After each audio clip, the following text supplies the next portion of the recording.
શંભુ સરહદે 200 ખેડૂતો અને નેતાઓની અટકાયત, તંબુઓ પર જેસીબી ફેરવાયું. અમદાવાદ જિલ્લા શહેરના હેલ્થ સેન્ટરો, હોસ્પિટલોમાં ડોક્ટરો, વિવિધ સ્ટાફની 1487 જગ્યા ખાલી. ઉત્તર ગુજરાત યુનિવર્સિટીની MBBSની પરીક્ષામાં ઉત્તર વહી બદલવાના કેસની ફરિયાદમાંથી આરોપી કુલપતિ જે વોરાનું નામ ગાયબ. આવશ્યક સેવાના નામે સરકારે હથિયાર ઉગામ્યું. સરકારની તાનાશાહી આરોગ્ય કર્મચારીઓ પર એસ્મા લાગુ થશે. અમદાવાદ રાજકોટના 713 ઉદ્યોગ ગૃહો સામે પ્રદૂષણની ફરિયાદ. કોન્ટ્રાક્ટર ઉપર અમદાવાદ મ્યુનિસિપલ તંત્ર મહેરબાન. કોન્ક્રીટ રોડ બનાવવા કોન્ટ્રાક્ટરને 15 કરોડનો વધારો પાછલી અસરથી અપાશે.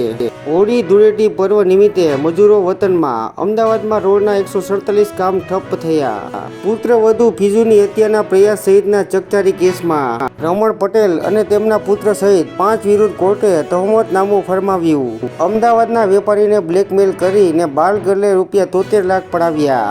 GTU એકેડેમિક કાઉન્સિલમાં મહત્વના ઠરાવ. ડિપ્લોમા ઇજનેરીમાં નવું ક્રેડિટ સ્ટ્રક્ચર. BBA BCA માટે 4 વર્ષ. સાયલન્ટ કિલર હિપેટાઇટિસ બીથી મૃત્યુમાં 5 વર્ષમાં 6 ગણો વધારો. તેમાં ગુજરાતમાં 5 વર્ષમાં 474 વ્યક્તિના મોત. વસ્ત્રાલ કાંડ બાદ પોલીસ બેડામાં મોટા ફેરફાર. રામોલના PI સહિત 28 પોલીસ ઇન્સ્પેક્ટરની આંતરિક બદલીનો હુકમ. હુક્કા દારૂ સાથેના વિડીયો મૂકનારા ધોરાજી પાલિકાના મહિલા પ્રમુખનું રાજીનામું. સાયબર ફ્રોડની આશંકાથી કર્ણાટક આંધ્રની પોલીસે 32 હીરાપેઢીના બેંક ખાતા ફ્રીઝ કર્યા. અમેરિકાને ખુશ કરવા ભારત ત્યાંથી સફરજનની આયાત કરશે. જાહેર ક્ષેત્રની બેંકોના બોર્ડમાં 42% જગ્યાઓ ખાલી. ગોંડલમાં રાજકુમાર જાટના મોત અંગે લોકસભામાં CBI તપાસની માંગ, જેમાં રાજસ્થાનના બાડમેરના કોંગ્રેસના સાંસદે મુદ્દો ઉઠાવ્યો. સરકાર ટૂંક સમયમાં ડિજિટલ કોમ્પિટિશન બિલ લાવશે. ફેડરલની મીટિંગ પૂર્વે બિટકોઇનમાં મજબૂતાઈ, ભાવ $83,000. IPLમાં ફ્રેન્ચાઇઝીઓને સ્પોન્સરશિપથી કુલ ₹1300 કરોડની કમાણી થવાની શક્યતા.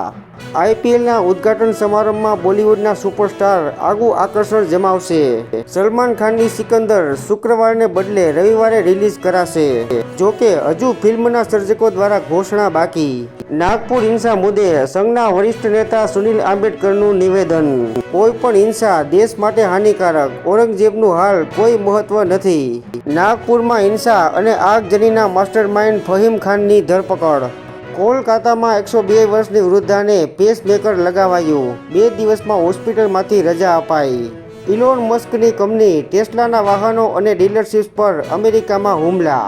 વિધાનસભામાં ચર્ચામાં આક્ષેપ. ભય, ભૂખ અને ભ્રષ્ટાચાર મુક્ત ગુજરાતની વાતો ભલે થાય, પરિસ્થિતિ જુદી જ છે.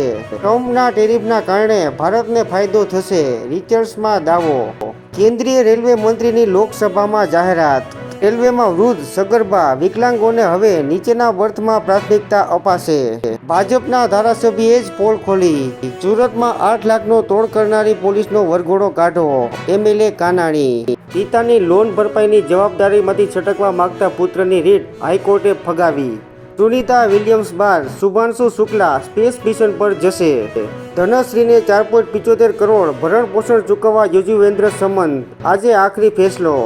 મેડિકલ કોલેજોમાં ધરખમ ફી વધારા મુદ્દે સરકારને અનેક ફરિયાદો મળી. બાવળિયાળી ખાતે 70,000થી વધારે મહિલાઓ એક સાથે ગોપી ઉડા મહારાસ રમી રેકોર્ડ બનાવશે. ભરવાડ સમાજના પરંપરાગત ગોપી ઉડા મહારાસમાં ગુજરાત ઉપરાંત મહારાષ્ટ્રમાંથી પણ મહિલાઓ જોડાશે.